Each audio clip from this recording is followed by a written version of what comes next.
Doctor Cholenahalli Nanjappa Manjunath ಎಂಬ ಹೆಸರಿನವನಾದ ನಾನು ಲೋಕಸಭೆಯ ಸದಸ್ಯನಾಗಿ ಚುನಾಯಿತವಾದನಾಗಿ ಕಾನೂನು ಮೂಲಕ ಸ್ಥಾಪಿತವಾದ ಭಾರತದ ಸಂವಿಧಾನಕ್ಕೆ ಸತ್ಯ, ಶ್ರದ್ಧೆಯನ್ನು ಮತ್ತು ನಿಷ್ಠೆಯನ್ನು ಹೊಂದಿರುತ್ತೇನೆಂದು, ಭಾರತದ ಸಾರ್ವಭೌಮತ್ವವನ್ನು ಮತ್ತು ಅಖಂಡತೆಯನ್ನು ಎತ್ತಿ ಹಿಡಿಯುತ್ತೇನೆಂದು ಮತ್ತು ನಾನು ಈಗ ಕೈಗೊಳ್ಳಲಿರುವ ಕರ್ತವ್ಯವನ್ನು ಶ್ರದ್ಧಾಪೂರ್ವಕವಾಗಿ ನಿರ್ವಹಿಸುತ್ತೇನೆಂದು ದೃಢೀಕರಣ ಮಾಡುತ್ತೇನೆ.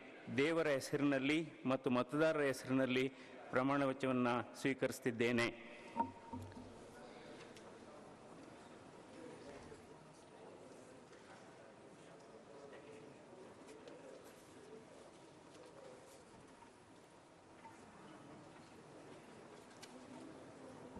श्री P.C. Mohan.